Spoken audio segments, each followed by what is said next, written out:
Selamat pagi, saudara-saudara yang dikasihi dan diberkati oleh Tuhan Yesus Kristus. Kita sangat bersyukur karena Tuhan memberikan kesempatan lagi di hari Minggu 9 Oktober 2022 ini untuk kita bersama-sama menerima nasihat dari Tuhan lewat renungan yang berjudul Kemenangan yang Terabaikan. Bacaan firman Tuhan diambil dari surat 2 Korintus pasal 4 ayat 8-12. Yang akan kita baca sekarang adalah surat 2 Korintus pasal 2 ayat 14. Demikian bunyinya. Tetapi syukur bagi Allah yang dalam Kristus selalu membawa kami di jalan kemenangannya. Dengan perantaraan kami, Ia menyebarkan keharuman pengenalan akan Dia di mana-mana. Saudara-saudara, suatu kali ada final kejuaraan balap karung yang akan segera dimulai, dan 3 anak yang masuk final sudah berada di dalam karungnya masing-masing. Tiba-tiba salah seorang anak berkata kepada ketua panitia, "Kak, minta waktu sebentar." Setelah ia berkata seperti itu, ia menundukkan kepala untuk berdoa. Setelah selesai berdoa, dia berkata, "Sudah Kak, aku sudah siap."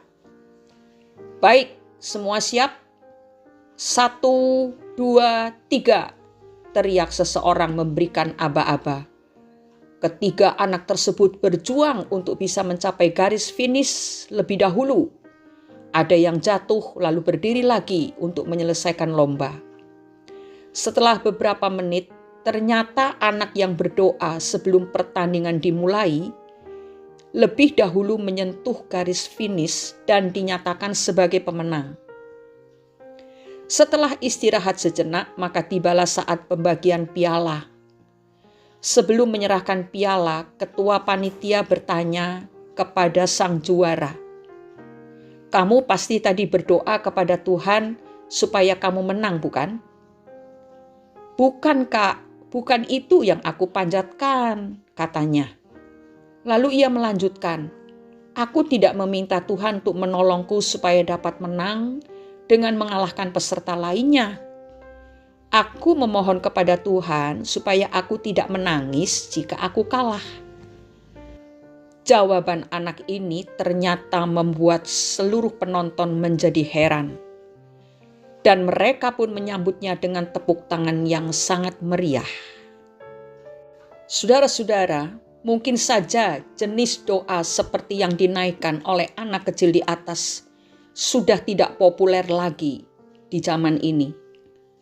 Banyak orang berpendapat bahwa doa semacam itu adalah doa tanpa iman dan tanpa pengharapan.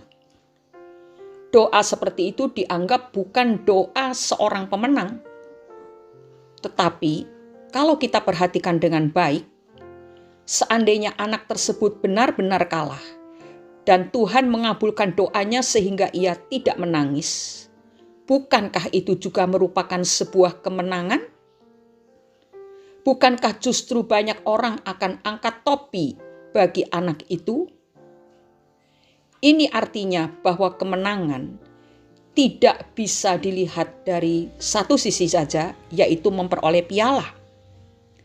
Tanpa disadari, anak tersebut bisa melihat kemenangan dari sisi lainnya, yaitu bila dia kalah, dia beroleh kekuatan dari Tuhan untuk tidak menangis.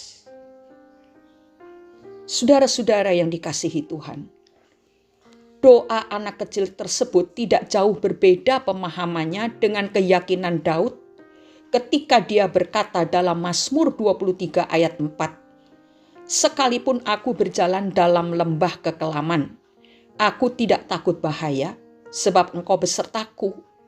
Gadamu dan tongkatmu, itulah yang menghibur aku." Dari kata-kata Daud dalam Mazmur 23 ayat 4 itu, kita dapat menyimpulkan bahwa Daud sangat yakin kalau Tuhan sanggup memberikan kemenangan secara jasmani kepadanya, yaitu seperti membebaskan dia dari tekanan musuh, bahkan menolong dia sehingga dia dapat mengalahkan musuh-musuhnya yang banyak, dan musuh-musuh itu kuat-kuat. Tetapi Daud melihat bahwa kemenangan secara rohani, yaitu kekuatan untuk bertahan dalam segala situasi, juga harus ada di dalam kehidupannya. Di dalam Perjanjian Baru kita bisa melihat sikap ini pada diri Rasul Paulus. Alkitab mencatat bahwa Rasul Paulus senantiasa menghadapi bahaya yang bisa mendatangkan maut. 2 Korintus 4 ayat 10-12. Tetapi dia berkata bahwa Tuhan selalu membawanya di jalan kemenangan. Oleh karena itu, marilah kita, umat pilihan Allah, mari kita berdoa, minta kekuatan dan penghiburan dari Tuhan saat kita mengalami pengalaman-pengalaman yang pahit, seakan-akan berjalan di lembah kekelaman, supaya kita tetap bisa menjadi pemenang walaupun di tengah-tengah kesulitan yang kita alami. Roma pasal 8 ayat 35-39 berkata, siapakah yang akan memisahkan kita dari kasih Kristus? Penindasan atau kesesakan atau penganiayaan atau kelaparan atau ketelanjangan atau bahaya atau pedang? Seperti ada tertulis, oleh karena engkau kami ada dalam bahaya maut sepanjang hari. Kami telah dianggap sebagai domba-domba sembelihan. Tetapi dalam semuanya itu kita lebih daripada orang-orang yang menang oleh Dia yang telah mengasihi kita. Sebab aku yakin bahwa baik maut maupun hidup, baik malaikat-malaikat maupun pemerintah-pemerintah, baik yang ada sekarang maupun yang akan datang, atau kuasa-kuasa, baik yang di atas maupun yang di bawah, ataupun sesuatu makhluk lain, tidak akan dapat memisahkan kita dari kasih Allah yang ada dalam Kristus Yesus Tuhan kita. Mari kita minta kepada Tuhan agar kita menjadi lebih dari orang-orang yang menang, yaitu orang-orang yang tidak bisa dipisahkan oleh apapun juga dari kasih Allah di dalam Yesus Kristus. Mari kita berdoa. Bapa, kami bersyukur kembali Engkau menasehati kami, supaya hidup kami semakin lama semakin indah di pemandangan Tuhan, dan hidup kami ini menjadi bau harum bagi Kristus di antara orang-orang yang ada di sekeliling kami. Kerinduan kami menikmati kemenangan jasmani, tetapi ada suatu kerinduan yang lebih kuat lagi, yaitu bahwa kami rindu untuk mengalami kemenangan rohani, sehingga kami menjadi orang yang lebih dari sekedar pemenang, yaitu orang-orang yang tidak terpisahkan dengan Engkau apapun yang terjadi.